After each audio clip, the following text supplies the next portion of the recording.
નમસ્કાર દર્શક મિત્રો, રાશિફળ ઓફિશિયલ યુટ્યુબ ચેનલમાં દરેક લોકોનું હાર્દિક સ્વાગત છે। વિડીયોને લાઇક અને શેર કરી નાખો, બીજા લોકો સુધી માહિતી પહોંચી શકે। આવનારા દિવસો તમારા માટે શુભ રહે એવી મહાદેવને પ્રાર્થના। હર હર મહાદેવ, ઓમ નમઃ શિવાય। બધા દર્શકોને નમ્ર વિનંતી છે કે આ વિડીયોને તમારા દરેક ફેમિલી ગ્રુપમાં શેર કરી દો, જેથી બધા લોકોને માહિતી પહોંચી શકે।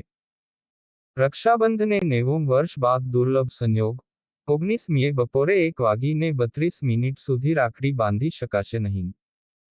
ભાઈ અને બહેનના પ્રેમના પવિત્ર બંધનનું પ્રતીક રક્ષાબંધનનો તહેવાર તારીખ 19 ઓગસ્ટ સોમવારના રોજ છે। આ પવિત્ર તહેવાર દરેક શ્રાવણ મહિનાના સુદ પક્ષની પૂર્ણિમાના દિવસે ઉજવવામાં આવે છે। રક્ષાબંધન પર ભદ્રકાળ અને રાહુકાળ પર વિશેષ ધ્યાન આપવામાં આવે છે। ભદ્રકાળ અને રાહુકાળ દરમિયાન રાખડી બાંધવામાં આવતી નથી, કારણ કે આ સમયગાળા દરમિયાન શુભ કાર્ય નિષેધ માનવામાં આવે છે।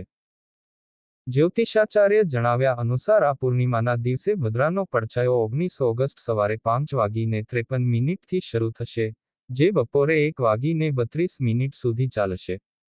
તેથી ભદ્રાની શરૂઆત પહેલાં અને અંત પછી રક્ષાસૂત્ર બાંધવું શુભ છે। તદુપરાંત રક્ષાબંધનના દિવસે સોમવાર શ્રવણ નક્ષત્ર અને રક્ષાબંધનનો 90 વર્ષ બાદ દુર્લભ સંયોગ બની રહ્યો છે। રાખડી બાંધવાનું શુભ મુહૂર્ત 19 ઓગસ્ટ સોમવારે બપોરે 2 વાગ્યાથી સાંજના સવારે 7 વાગ્યા સુધી, એટલે કે 5 કલાક સુધી વિશેષ શુભ મુહૂર્ત રહેશે। આ મુહૂર્ત દરમિયાન રક્ષાસૂત્ર બાંધવાથી ભાઈઓને સમૃદ્ધિ અને સૌભાગ્યની સાથે લાંબા આયુષ્યના આશીર્વાદ મળશે। 90 વર્ષ બાદ રક્ષાબંધનના દિવસે રચાશે 4 શુભ સંયોગો। આ શુભ દિવસે 4 શુભ યોગ એકસાથે સર્જાઈ રહ્યા છે। આ વખતે રક્ષાબંધન સર્વાર્થ સિદ્ધિ યોગ, શોભન યોગ, રવિ યોગ અને સૌભાગ્ય યોગ વચ્ચે ઉજવાશે। આ સાથે જ આ દિવસે શ્રવણ નક્ષત્રનો અદ્ભુત સંયોગ પણ બની રહ્યો છે। જો કે આ દિવસે ભદ્રાનો પડછાયો પણ રહેશે। રક્ષાબંધન પર ભદ્રાનો પડછાયો 19 ઓગસ્ટ સવારે 5:53 થી શરૂ થશે, જે બપોરે 1:32 સુધી ચાલશે। ભદ્રાનો પડછાયો પાતાળલોકથી આવતો હોવાથી આ યોગને અશુભ ગણાય। સવારે શ્રવણ નક્ષત્ર પછી ઘનિષ્ઠા નક્ષત્ર લાગવાના કારણે રાજપંચક યોગ બનશે અને તેથી આ યોગને અશુભ નહીં ગણાય। ભદ્રાકાળમાં યજ્ઞોપવીત પણ બદલવામાં આવે છે, જેમાં કોઈ પણ પ્રકારની પાબંદી લગાવવામાં આવતી નથી।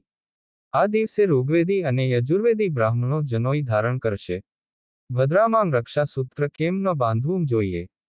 જ્યોતિષાચાર્યના જણાવ્યા અનુસાર ભદ્રા શનિદેવનાં બહેન છે અને ક્રૂર સ્વભાવનાં છે। ભદ્રાને જ્યોતિષ શાસ્ત્રમાં વિશેષ સમય કહેવામાં આવે છે। બધા જ જ્યોતિષીઓ ભદ્રાકાળમાં શુભ કાર્ય શરૂ ન કરવાની સલાહ આપે છે। લગ્ન, મુંડન, ગૃહ પ્રવેશ, રક્ષાબંધન પર રક્ષાસૂત્ર બાંધવા વગેરે જેવા શુભ કાર્યો ન કરવા જોઈએ। સરળ શબ્દોમાં કહીએ તો ભદ્રાકાળ અશુભ માનવામાં આવે છે। પુરાણોમાં જણાવ્યા અનુસાર સૂર્યદેવ અને છાયાની પુત્રી ભદ્રાનું સ્વરૂપ ખૂબ જ ડરામણું છે। આ કારણથી સૂર્યદેવ ભદ્રાના લગ્નને લઈને ખૂબ જ ચિંતિત રહેતા હતા। ભદ્રા શુભ કાર્યોમાં વિઘ્ન કરતા હતા, યજ્ઞો થવા દેતા નહોતા। ભદ્રાના આવા સ્વભાવથી ચિંતિત થઈને સૂર્યદેવે બ્રહ્માજી પાસે માર્ગદર્શન માંગ્યું હતું। તે સમયે બ્રહ્માજીએ ભદ્રાને કહ્યું હતું કે જો કોઈ વ્યક્તિ તમારા સમયમાં એટલે કે સમયમાં કોઈ શુભ કાર્ય કરે છે તો તમે તેમને અવરોધી શકો છો, પરંતુ જે લોકો તમારો સમય છોડીને સારા કામ કરે છે, તમારો આદર કરે છે, તેમના કામ માટે તમે જવાબદાર છો। અવરોધ કરશે નહીં। આ કથાના કારણે ભદ્રાકાળમાં શુભ કાર્યો નિષેધ માનવામાં આવે છે। ભદ્રાકાળમાં પૂજા, જપ, ધ્યાન વગેરે કરી શકાય છે। આપણે ત્યાં શુભ કાર્યમાં સમય શુદ્ધિનું મહત્વ ખૂબ રહેલું છે, જેનો હેતુ કાર્યમાં શુભ ઉર્જા વધારવાનો રહેલો છે। કેટલાક મુહૂર્ત ગ્રંથો ઉપરાંત વિદ્વાનોના મત મુજબ પૂનમના દિવસે ભદ્રા વિષ્ટિકરણ ની સ્થિતિને ધ્યાનમાં રાખવાનું સૂચન કરે છે। આ ભદ્રા વિષ્ટિકરણ ની જ્યોતિષ ગણતરી મુજબ જો ભદ્રા જો વિપરીત અશુભ અવસ્થા તેના નિયમ મુજબ હોય તો તે સમય દરમિયાન શુભ કાર્ય કે રક્ષાસૂત્ર બાંધવાનું યોગ્ય માનવામાં આવતું નથી। ભદ્રા કોણ છે? ધાર્મિક પૌરાણિક કથાઓ અનુસાર ભદ્રકાળને સૂર્ય ભગવાન અને શનિદેવ સાથે ઊંડો સંબંધ માનવામાં આવે છે। ભદ્રા ભગવાન સૂર્યની પુત્રી અને શનિદેવની બહેન છે। ભદ્રા સ્વભાવે ખૂબ કઠોર ગણાય છે અને ભદ્રાનો સ્વભાવ તોફાની છે। વૈદિક કેલેન્ડર મુજબ સમયની ગણતરીમાં ભદ્રાને વિશેષ માનવામાં આવે છે. તેમના કઠોર સ્વભાવના કારણે શુભ કાર્ય હંમેશા ભદ્રા પહેલા કે પછી કરવાની સલાહ આપવામાં આવે છે.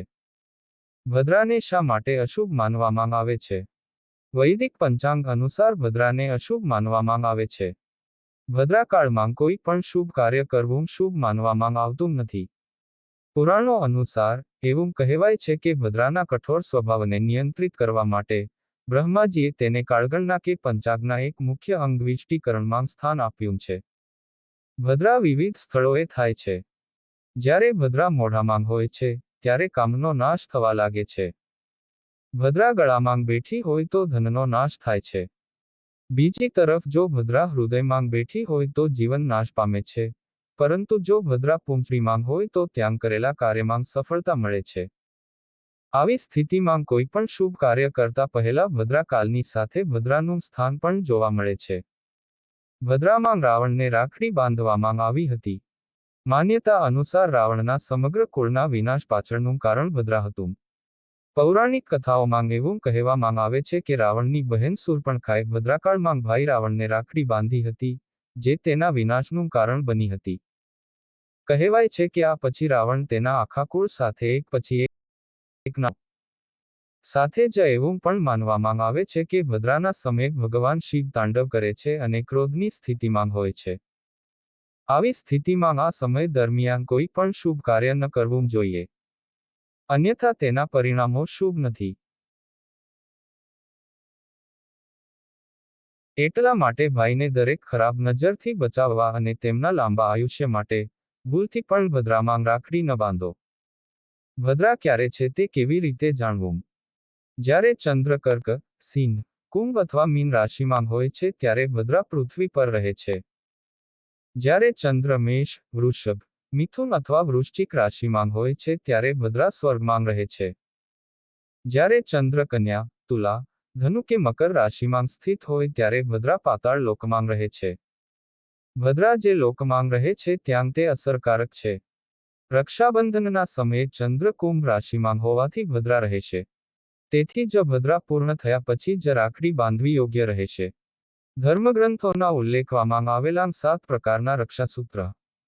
વિપ્ર રક્ષાસૂત્ર રક્ષાબંધનના દિવસે કોઈ તીર્થ કે જળાશયમાં જઈને વૈદિક અનુષ્ઠાન પછી સિદ્ધ રક્ષાસૂત્રને બ્રાહ્મણ દ્વારા સ્વસ્તિ વાચન કરીને યજમાનના જમણા હાથમાં બાંધવું શાસ્ત્રોમાં સર્વોચ્ચ રક્ષાસૂત્ર માનવામાં આવે છે. ગુરુ રક્ષાસૂત્ર ગુરુ પોતાના શિષ્યના કલ્યાણ માટે શિષ્યના જમણા હાથમાં બાંધે છે.